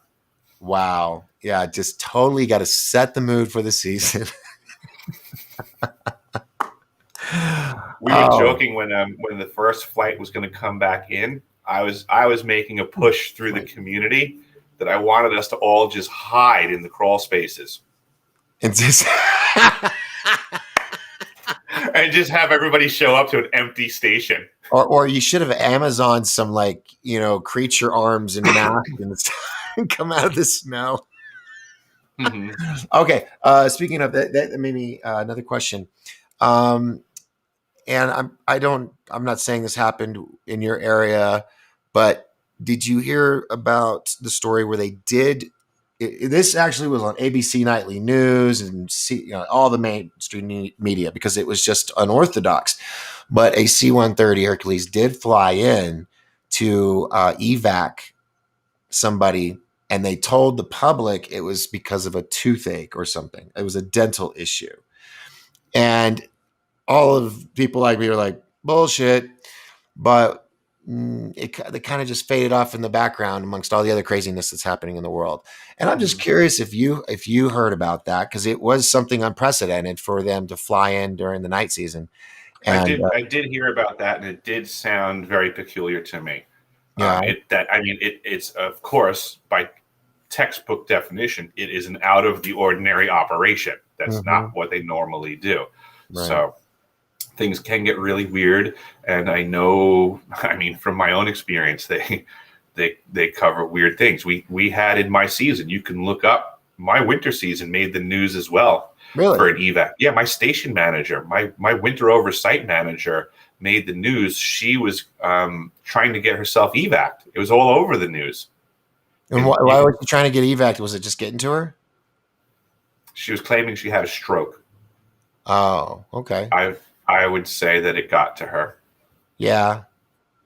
That I, it's I, it that's my medical expertise saying that compared to the doctoring industry. So, yeah. but it's my understanding that I mean, she got medicated to calm her down.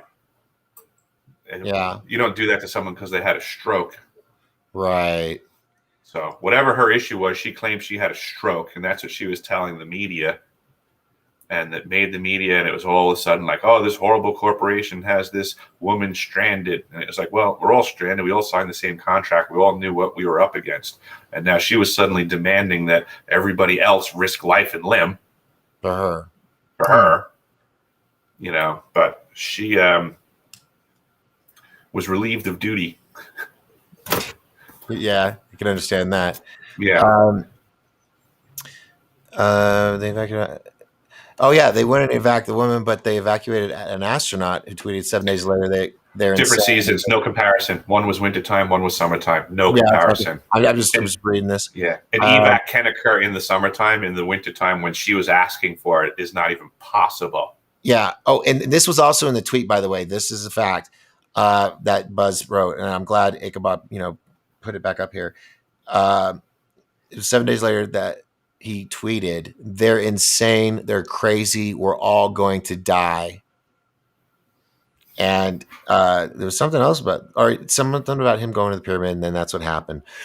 Not for nothing, stuff like this, it's kind of making me chuckle because in a way, like having been at South Pole, like these are almost things like I wonder if he was joking. I wonder if people are taking what he's saying out of context, because I mean, these are things that people like, these are things we say at the South Pole all the time. Like, this is crazy. This is insane. There's no way we're going to survive this. I mean, it's things you hear a Poli say. Yeah. Well, it's a mysterious place. That's a fact. I would love to go just to be under that big open sky and maybe see something really cool. Oh, yeah. Are you able to see the Milky Way? Like, I don't know what I was looking at. I'm not an astronomer. But what I can say is whatever I was looking at was more beautiful than anything you've ever seen in pictures or movies, or it's just this, it's beyond is beyond description. It's beauty that's just unbeknownst to most. You can't get that view anywhere else. Right. It's, I read a bunch of books. Heidegger was a German philosopher, and he uses the word Dasein, and it means the experience. I mean, you can only know something by the experience. It doesn't matter how much I sit here and talk to you about what it was like to look at the stars in the winter season at South Pole. It means nothing compared to the actual experience. I could talk to you all day long, and then if you went and looked at it, your response would be like, "Wow, you were right. It looks a million times." That's all you could ever do is just the experience.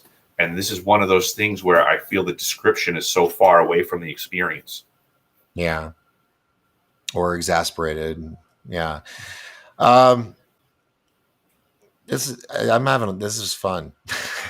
Cool. Yeah, no, I enjoy it. Yeah. Yeah. You got some great questions. Now you say you're on this mission to get word out there. Was there any other things about Antarctica that you wanted to reveal or discuss or mention? Absolutely. In All addition to the ice cube neutrino detector having a transmit capacity, I also learned just through doing my job. This is the benefit of my position, right?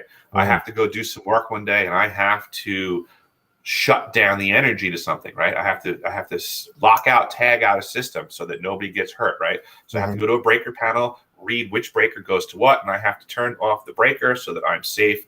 And then in the process, I start looking and go, well, hold on a second. This system over here that's supposed to be off according to the paperwork that I'm reading is actually energized. What is that? Am I looking at this wrong? Am I in harm's way because things aren't, what I was told?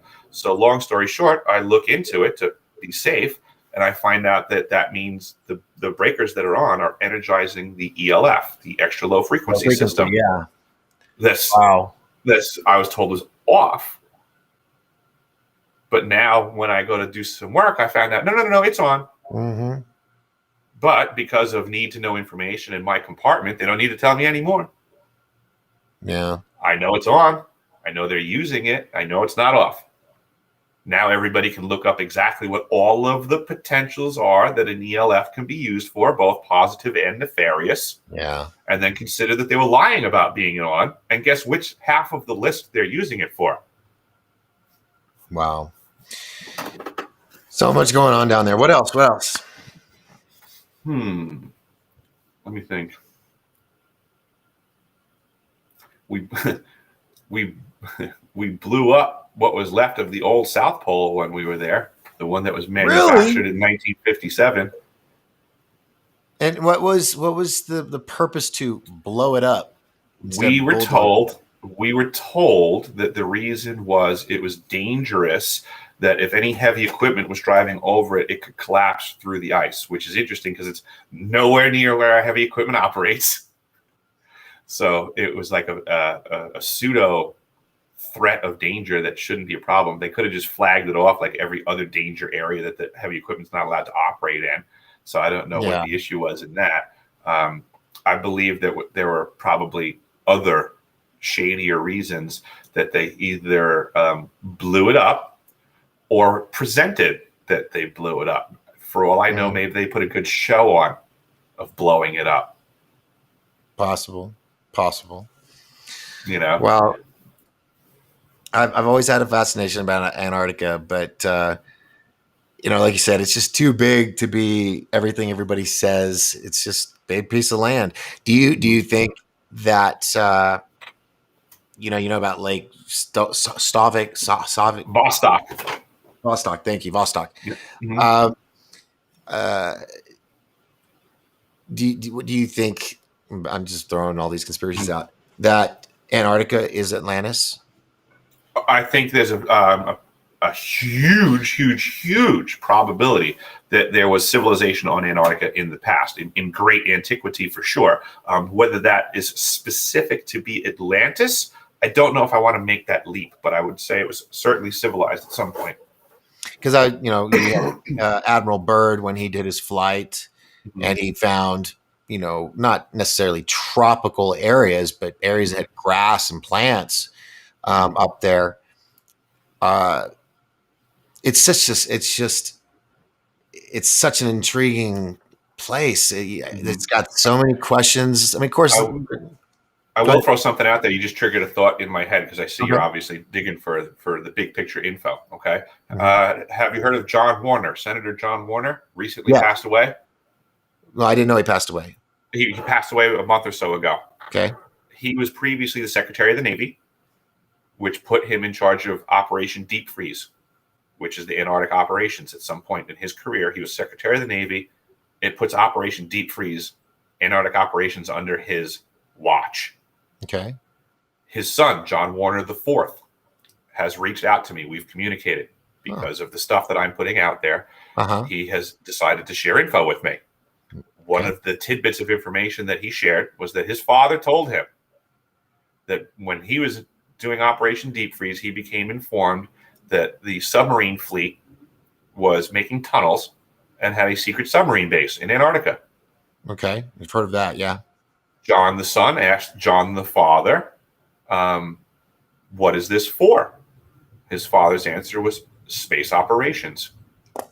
Secret space program. Correct. Launching pad, South and North Poles. Something Undetected. going on. Another reason why they don't want satellites there. In addition to the multifacetedness of the ice cube neutrino detector, I am working on and finding what appears to prove that it is also an effective tool for interstellar communications. I thought you were going to say travel like a teleporter or something. There is also information that supports that it can also be used as a Stargate type technology. This is where we get into directed energy weapons when people are like, well, what does this mean? It kind of means everything. This is what we're turning the corner. It's a new chapter in life, so to say. Wow. Directed energy. Well, what is energy? Energy equals mc squared, mass time. Like, so energy, it's everything. So when someone goes, well, what could a directed energy weapon do? Guess what? A lot. Almost more than your brain can imagine. Wow. We're going into a whole new spectrum of stuff. Well, I've heard and been told, they do launch. Like if they grab the Navy SEALs and they're like, we're going on a secret space program mission, they would launch out of the South Pole, or some are supposedly launched out of Utah, where they make these craft. But I would think that they would make them in the South Pole. It's my understanding from what I've paid attention to the early stages of NASA when they were trying to do lunar operations. Something was going on where they learned that their calculations for gravity were off. Nothing was working right. So they learned as a workaround that they can make adjustments to their gravity equations. And as long as they would enter and exit from the southern pole, everything would be okay. So there seems to be something about some anomalous aspect of the southern pole of planets, moons, whatever you want to call them, that it seems that our programs, when we enter or exit the atmosphere of anything, it happens at the southern pole. So, knowing the way that the brains work on this planet, I don't think it's a far stretch to think that someone took that logic and applied it to everyone else. Maybe there's veracity to that statement that, just like Nikola Tesla said, there's better places for working with energy on the planet and or manipulating it. What if there's better places in the magnetosphere of something to enter and exit? What if it just so happens to be the southern pole? Yeah. What if we learned that? What if we want to pay attention to all of the vehicles intergalactically coming in and off this planet? So we put a watch post at the point that they pass. Yeah, I agree. I mean, it's definitely a landing area or an entrance to some kind of base in the ice or something that, because they build these things. A lot of people call them the rods in the sky. I say they look like gigantic nuclear submarines because when they were Tesla, or not Tesla, but Tesla and Einstein, and then we're working on the Philadelphia project. They didn't have a design for a spacecraft, but they were thinking, okay, if it goes into space, it's got to be airtight. And the only thing that they had, the technology built at the time, were submarines. And they weren't even the round one, the tube ones yet. They were the ones that looked like ships, and then they could go underwater and come back up looking like a boat. And back in the 80s, there was a cartoon series I used to watch as a kid called All-Star Blazers. It was a Japanimation one, and it was all about a secret space program. And they had an old World War II Eldridge or whatever ship that flew through space. And it makes you wonder that they were creating this electromagnetic field around it and gave it a little too much and popped it over to Philadelphia, or wherever the other port was that it appeared in. Well, I can follow what you're saying, and I'll just let you know that I actually had some time in the submarine service as well. So ooh, very cool, very cool. I mean, and that, to me, that makes sense. So all these secret space program craft are airtight like a submarine, and that they have their stabilizers or thruster, whatever it is, the anti-gravitational things that keep them afloat, and then riding on waves and stuff to I'm sure you've seen the movie The Hunt for Red October at this point in your life. Love it. Right? Of course, now, who doesn't love Sean Connery, though? Understood. In submarine school, in basic enlisted submarine school, which I graduated with flying colors, there were some movies that were required watching. Really? One of them was The Hunt for Red October. You know why? Why? Because it's a true story. And they wanted us to pay attention, and it was part of our training. Yeah. Wow. Welcome to the Seawolf class submarine. Wow. It's a back-engineered Soviet Red October. So now go back to the movie. Remember the Caterpillar drive? Yes. Remember what they called it in the movie? It was something. The magnetohydrodynamic drive. Mm-hmm. Yeah, they're real. Well, Clancy, he had his fingers in it all. I mean, he had. Of course he did. He's an agent. He's not an author. He's an agent. Yeah, I mean, so now think about that. Think about what I just said. The movie, The Hunt for Red October, is a true story. Yes. So it wasn't authored. It was documented. So what is Tom Clancy's job? Documentary. He's not an author. Well, he's a disseminator. He's an agent. Disseminator. I haven't heard that word in a long time. He is handed a story, and he gets to put his name on it. That's not authoring. That's disseminating information. It's false pretenses, and that's called a limited hangout. And that way, if anybody ever goes, magnetohydrodynamic drives are real, somebody goes, you read too much Tom Clancy. Yep. That's the psychology games I love to play. Mm-hmm. Wow. Unless anybody thinks that Steve Jobs invented all of that stuff. Don't think that your research and development taxpayer dollars didn't invent every technology in your hand decades ago. Mm-hmm. And then they handed it to one of their friends, someone from the military industrial complex, then has a buddy in the civilian world and goes, would you like to be rich? All you have to do is do this. And then we just need you to do what we say when we need you to say it. Right. Come on, Mark. It's this thing called Facebook. You'll be loaded. It's awesome. It's not like you're smart enough to think of this yourself. Well, come on, Mr. Zuckerberg. Don't you want to be rich? We have this thing called LifeLog, but we're going to change its name to Facebook. And you can act like you're smart and stuff like that. These are government agents. Hold on. Elon Musk is smart. He's building rockets. Are you kidding me? Well, yeah. He's knocking out next month that AI robot now. I'm sure, yeah, because that's what the government agent would do next. They're AI, and he promises they won't be strong enough to hurt anybody, and they'll follow Asimov's rules and all really? that. I remember when they promised there'd be no drones flying over the U.S., that they were only weapons for war to be used in foreign lands. I remember that conversation being had. Yeah. It's called a slippery slope or cooking the frog. No, it's not. It's called lying. Let's not sugarcoat it. It's called bold-faced lying, and people lack the discernment nowadays to see that. Because they're pretty much chicken shits nowadays. As most people don't have the balls to look a liar in the face and say you're lying. You know what they do nowadays? They go, send me links. Send me links. I don't believe you. Send me a link. And a tissue. Give me tissue too. What you said hurt me.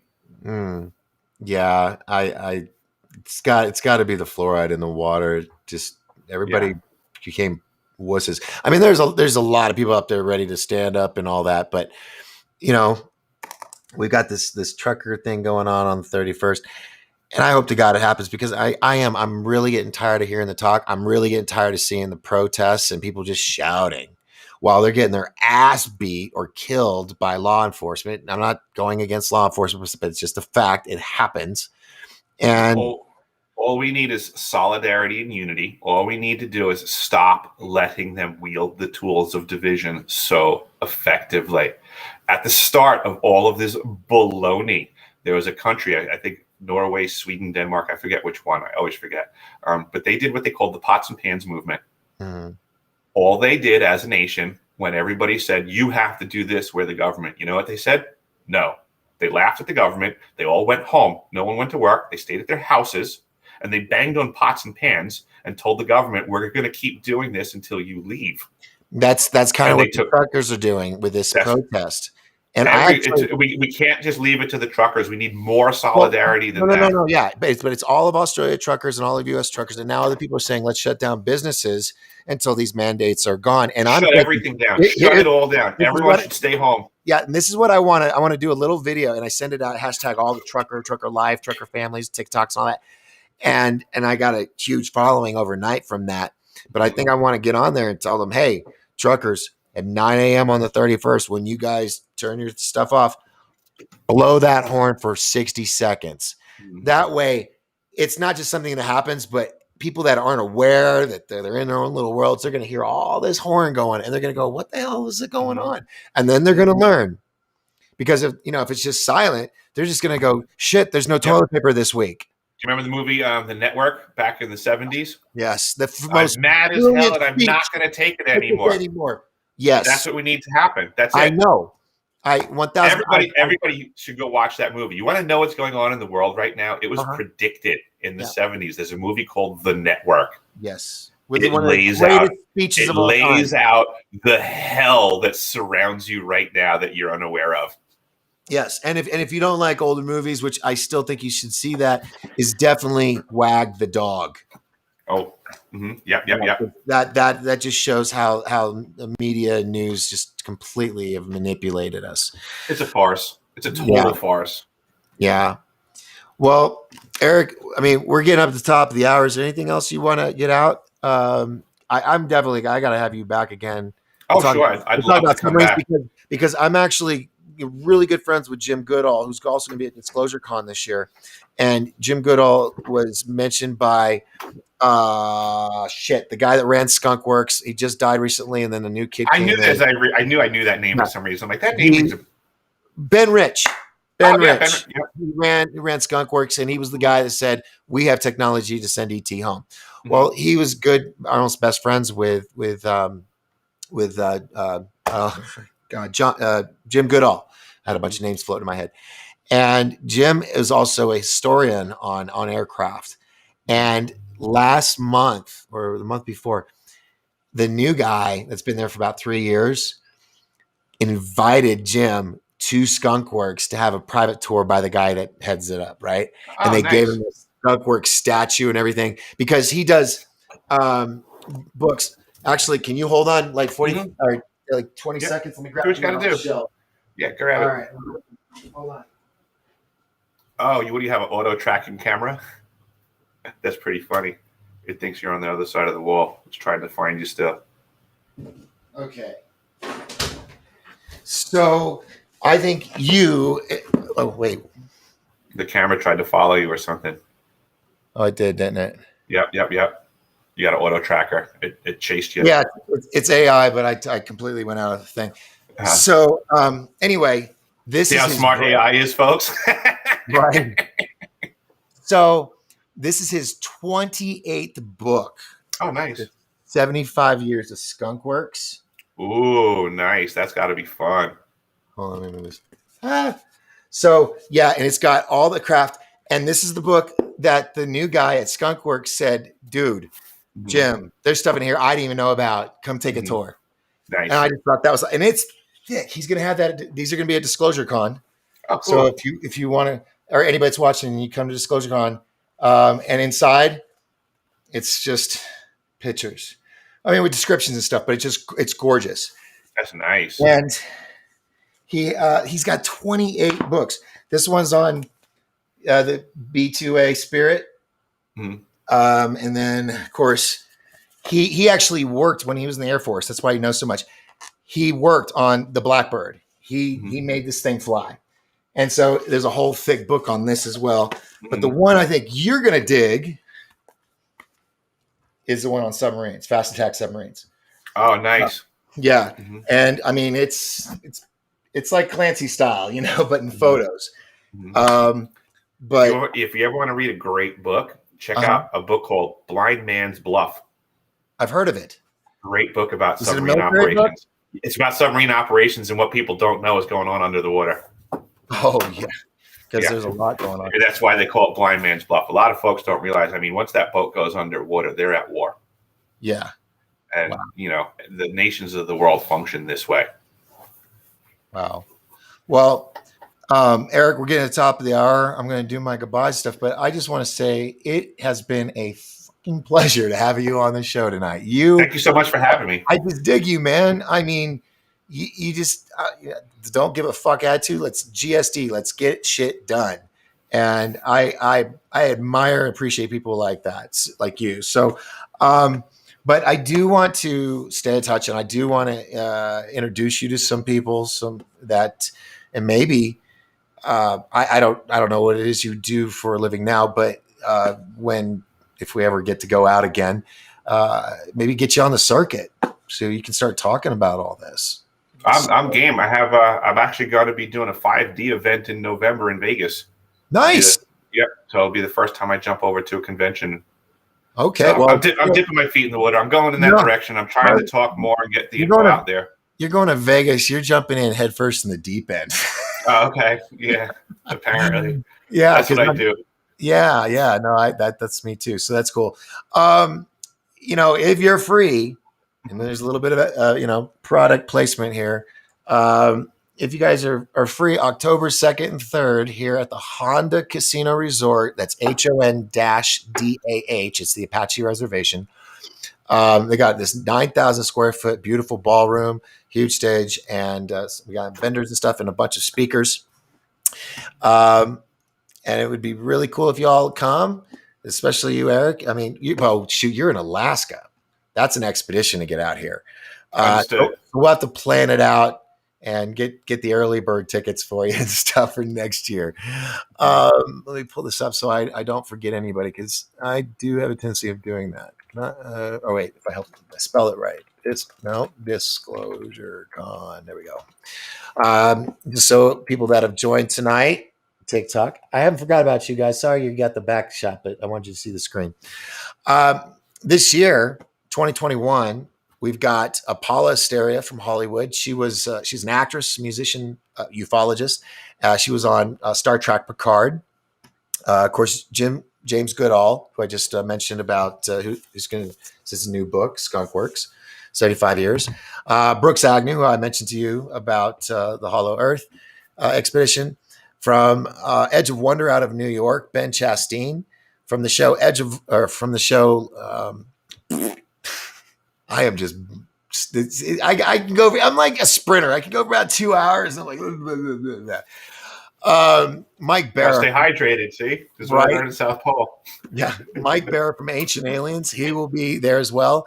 There you go. The legend, the man himself from the story Fire in the Sky, Travis Walton, will be here. We also have from the show Leak Project out of Colorado, Rex Bear.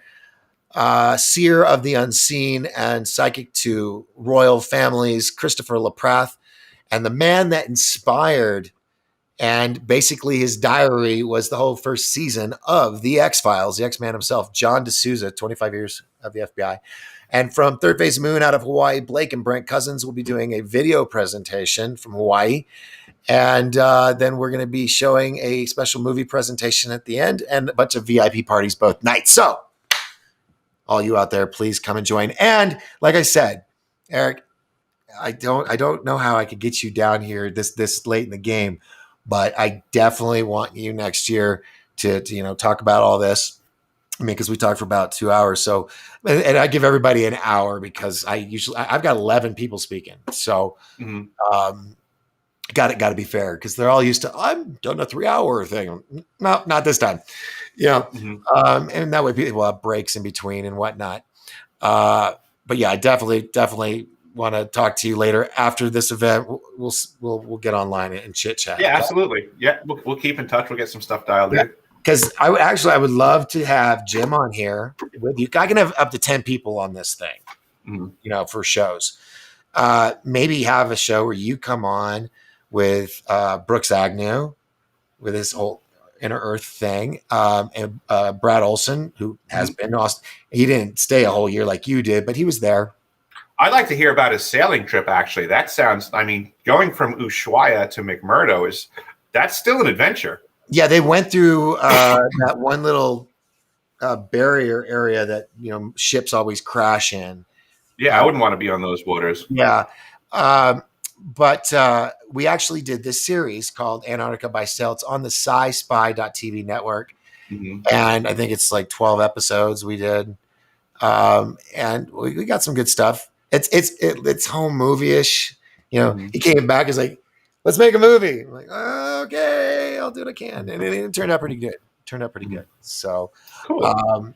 but him and then I want to have Jim on with you so we could talk about the submarines. Mhm. I didn't know that about you with submarines. I Yeah, have I lots of have questions about that. I have kind of a rich history. I get into SSP stuff as well, MK Ultra. I've had a very wild life. Okay, then you're going to be a regular guest. Then we're Okay. gonna, but I really want to get you and Jim together so you guys can talk about submarines because he he even made mention. Someone said you do all these plane books and then all of a sudden you do a submarine. He goes, Mhm. the submarines were the first things of stealth. Stealth military. Mhm. So And they're the most technologically advanced thing we have. right, they are They're more technically advanced than any spaceship that anybody's showing out there. yeah. Unless they just have to turn on the Exactly, the MHD, and then fly out of the ocean. yeah. See, oh shoot! And of course, it's 7:59. And I gotta wrap it up, but that's It's cool. all good. We'll We'll leave have people another chat hanging. sometime. This was a We'll great leave, yeah, chat. we'll leave people hanging, and I'll have you back on, and maybe we'll do like a panel or something online. Mhm. But definitely 2022, I'd love to have you come talk about all of that stuff. Awesome. Awesome. MK Ultra and everything, and I think everybody that does this, we have those experiences, and There's that's something going on. Yeah, there's and something then going we on. all meet. It's that serendipity, synchronicity, whatever you want to call it. Mhm. Um, It's like I said earlier that the programming doesn't work on everybody, and it's just a matter of time before it broke down on certain folks. So folks like you, myself, and other folks out there that are what I would say doing the right thing and bucking the system. mhm. It's we have to because we have the capacity. Yeah. Well, let me do this real quick. Let me put this down here below on the bottom of the screen, everybody. This is deciphering.tv, and that's Eric's website. You can go there, check out. You said you got a lot of documents and archives or I have a something? lot of archives there that show the information that I'm putting out there can be verified. I have a lot of videos where I'm talking to people to get these stories out there. And I really, truly could use all the help that everybody can put out there. I am fighting the system to get this information out there. They don't want me spreading this truth. If you could simply just go to the website and become a subscriber, it doesn't cost you anything. And that gets you closer to the truth. Eventually, I will get bounced off YouTube. I will get bounced off Facebook, and you guys won't see me anymore. So if you're Right. not subscribed, then you have to listen to the propagandists. How many shows have you done? I have a lot of videos there. I have a lot of No, I information. mean like going on other people's shows. How many times have I been on other people's shows? Dozens at this point. Okay, I didn't know because I was saying I would help you get into that circuit for like online interviews like this. Oh, I'm still trying. It's don't get me wrong. I'm the more the merrier. I'm game. I'm totally game for more conversations because you know how algorithms work, right? And the entire internet, as far as I'm concerned, I is don't an believe in algorithm. I don't It's believe in working against me. algorithms. I've never met an algorithm, so it doesn't exist. Oh, but you know what I'm saying. But I Just like hear what you're saying. But it's just like a they calorie. I've never correct. seen a calorie. Fair enough, but it doesn't keep you from getting fat. True. You know. But with that being said, the only thing that I and we can do against any algorithm, which is artificial intelligence, is to apply actual intelligence. Is that we the people are the answer to all of our problems. So all I can do is ask the people that I am trying to help, the people that I'm putting my neck out there for, to put this information out there, because no one else is coming from the South Pole and saying what I'm saying. I assure you, it's not doing well for my employment. Yeah, So please yeah, just simply subscribe and don't let my voice get shut out. yeah. And I think society, we need to stop. You know, when people do this, it hurts you. It's not good for your wallet. You know, you lose work and stuff. And people need to think about that. Why would this person be so passionate to express and reveal something and willing to lose their job or their income or something because they know that's it's and we need to No employer stop wants to being hire a different. whistleblower. That's true. That's true. You know, what if we brought all the whistleblowers together and started our own business? Like someone mentioned that about all the nurses and doctors. Why don't we bring them all together and their money and build like a Patch Adams hospital where they do it, what they know is right, not by hospital insurances and stuff. Kind of what I was doing with my website is that I don't have a platform that I can go to. I don't have a group. There's no union of whistleblowers, right, where we can all unite and save each other. So all I can do is lead by example. I started a website. I have a platform now that is free speech for myself and anybody else that wants to talk there, and anybody else who wants to join in going in the direction of having, truth in statements and experiences and connecting the dots. We the people for the people. That's all I can do is know that other folks out there are trying to help as much as I'm trying to help, and I can only hope they help me help them. Yeah. Well, Eric Hecker, thank you so much for hanging out with me tonight. Thanks for having me, Doc. And it was a pleasure. So I'm looking forward to the next time. Folks, thanks for hanging out with us tonight on all these different platforms. Thank God they allowed me to be on. I was on, I don't know about Facebook yet, but I mean, I was on Facebook and YouTube, Twitter, and then we had TikTok over here on the phone. So thank you all for hanging out with me over here. And we will do this again. So remember, folks, let's see. I'm trying to do these on Thursday nights when I can, because it's just me and I've got Disclosure Con going on. So I'm doing my best to come back online on a regular basis. But I just want you all to remember, as long as we all lift each other up, we will all rise together. I'm Doc Skinner. This is Eric Hecker. And this is 1028 Live. Thank you so much, everybody, for hanging out. And I will chat with you all again soon.